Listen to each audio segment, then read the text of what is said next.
बिस्मिल्लाहिर्रहमानिर्रहीम। अस्सलाम वालेकुम। कैसे हैं आप सब? अल्लाह ताला आप सबको अपने हिफ्ज़ व अमान में रखे। आज की रेसिपी विंटर स्पेशल बहुत ही टेस्टी रेसिपी है। आज हम बना रहे हैं मूंगफली हलवा, वो भी टुकड़ी वाला हलवा, जिसे आप एक मरतबा बनाकर पूरी सर्दी जो है इंजॉय कर सकते हैं। बहुत ही मज़े का और बहुत ही टेस्टी बनता है और बच्चों का इंशाल्लाह ये फेवरेट हलवा होगा। और इससे पहले आपने ये कभी नहीं बनाया होगा, लेकिन एक मरतबा बनाएंगे तो हर सर्दी यही बनाकर रखना आप पसंद करेंगे। तो चलिए स्टार्ट करते हैं। इसके लिए हमने मूंगफली ली थी तकरीबन 500 ग्राम। मूंगफली हमने रोस्ट की हुई ली थी, इसे हमने छील लिया है और छीलने के बाद इसका रेड वाला पार्ट जो होता है वो भी अलग कर लिया है। और इसमें 2 इलायची डालकर हम इसको ग्राइंड कर लेंगे। ग्राइंड करने के बाद बहुत ज़्यादा बारीक पेस्ट नहीं बनाना इसका, इस तरीके से ग्राइंड करना है।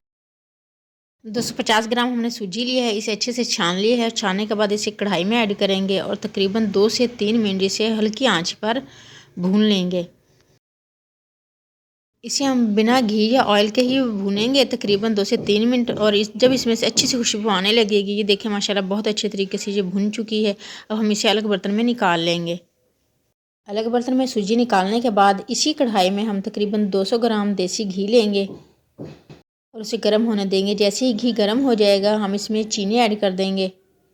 हम इसमें 150 ग्राम चीनी ऐड करेंगे और तकरीबन 50 ग्राम जो है इसमें गुड़ ऐड करेंगे। गुड़ को हमने थोड़ा सा मोटा मोटा सा कूट लिया है।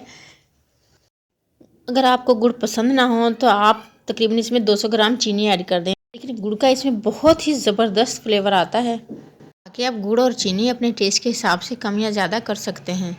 अब हम इसमें आधा कप पानी डाल के इतना इसको पकाएंगे कि गुड़ और चीनी जो है अच्छे तरीके से इसमें घुल जाए और इसका अच्छा गाढ़ा सा शीरा बन जाए। इतने हम इसके लिए बर्तन रेडी करते हैं जिसमें हमने अपना हलवा जो है वो रेडी करना है। हमने आटा गूंदने वाली ये परात ली है, आप कोई भी बर्तन ले सकते हैं और उसे देसी घी से ग्रीस कर लें अच्छे तरीके से। और साथ ही कोई ऐसा बर्तन जिसके नीचे का पैंदा जो है वो ज़रा बड़ा हो, उसको भी ग्रीस कर लें। हमने ये कटोरी ली है, इसको हम ग्रीस कर लेंगे और इन्हें हम एक साइड पे रख देंगे। शीरा देखें माशाल्लाह बहुत अच्छे तरीके से पक चुका है और देखें इतना गाढ़ा हो चुका है। शीरे को स्लो फ्लेम पर ही पकाना है, बहुत ज़्यादा हाई फ्लेम इसमें नहीं रखना। शीरा गाढ़ा हो जाएगा, हम इसमें सूजी ऐड कर देंगे और इसको अच्छे तरीके से मिक्स करते जाएंगे। मूंगफली जो हमने ग्राइंड करके रखी थी वो भी हम इसमें ऐड कर देंगे और इसको अच्छे तरीके से मिक्स करते जाएंगे। तकरीबन 3 टेबल स्पून ये कोकोनट फ्लेक्स हैं, ये भी हम इसमें ऐड कर देंगे। इनका बहुत मज़े का टेस्ट आता है। इसके अलावा आप ड्राई फ्रूट अपनी मर्ज़ी से कोई भी इसमें ऐड कर सकते हैं। अब इसे मुसलसल चम्मच चलाते हुए इतना पकाएंगे कि अच्छे तरीके से गाढ़ा हो जाए और घी छोड़ दे। वीडियो अच्छी लगे तो इसे लाइक और शेयर ज़रूर करें और चैनल पर न्यू है तो काइंडली इसे सब्सक्राइब भी कर लें। ऑल बेल नोटिफिकेशन ज़रूर प्रेस करें, आने वाली कोई भी यमी और डिलीशियस वीडियो आपसे मिस ना हो। और देखिए माशाल्लाह हलवा जो है रेडी हो चुका है। हलवे ने घी छोड़ दिया है। अब हम इसको जो हमने ग्रीस करके बर्तन रखे हुए थे उसमें निकाल लेंगे। अच्छे तरीके से इसको फैलाने के बाद जो हमने कटोरी ग्रीस करके रखी थी उसे इसको मज़ीद फैला लेंगे और इस तरीके से इसको प्रेस करते जाएं। कटोरी की मदद से इसको परात की हर साइड पे अच्छे तरीके से फैला लें और इसकी तय ना ज़्यादा पतली रखें, ये ज़्यादा मोटी रखें। नॉर्मल तय में हलवे की टुकड़ियाँ बनाएं आप।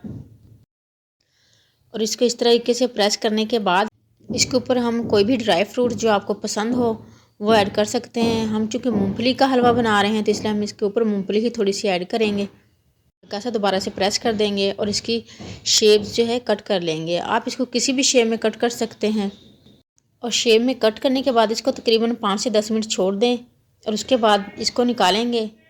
माशाल्लाह बहुत ही ज़बरदस्त ये हलवा बनता है और बहुत ही सेहत के लिए भी और बच्चों के लिए नशोनुमा के लिए बहुत ज़्यादा हेल्दी है। सर्दियों के स्टार्ट में आप इसको बना कर रखें, इंशाल्लाह पूरी सर्दी ये बिल्कुल भी ख़राब नहीं होगा, बिल्कुल फ्रेश रहेगा। ये इतना मज़े का और टेस्टी होता है कि सर्दियों के एंड तक कोई इसको चलने ही नहीं देगा। इंशाल्लाह आपको हर 10 या 15 दिन के बाद ही दोबारा से बनाना पड़ेगा। इसे आप किसी भी एयर टाइट डब्बे में डालकर बग़ैर फ्रिज के बाहर रख दें, इंशाल्लाह ये बिल्कुल भी ख़राब नहीं होगा। वीडियो अच्छी लगे तो इसे लाइक और शेयर ज़रूर करें, चैनल को सब्सक्राइब करें, ऑल बेल नोटिफिकेशन ज़रूर प्रेस करें, क्योंकि सर्दियों की बहुत ही मज़ेदार हेल्दी और यमी रेसिपी हम आप लोगों के साथ शेयर करने वाले हैं। उन्हें आप बिल्कुल भी मिस ना कीजिएगा। उसके लिए चैनल को अभी से सब्सक्राइब कर लें आल बेल के साथ, ताकि कोई भी वीडियो आपसे मिस ना हो। सबको दुआओं में याद रखें, सबकी दुआओं में शामिल रहें, अपना ढेर सारा ख्याल रखें। नेक्स्ट ऐसी ही यमी और डिलीशियस वीडियो तक के लिए अल्लाह हाफिज़।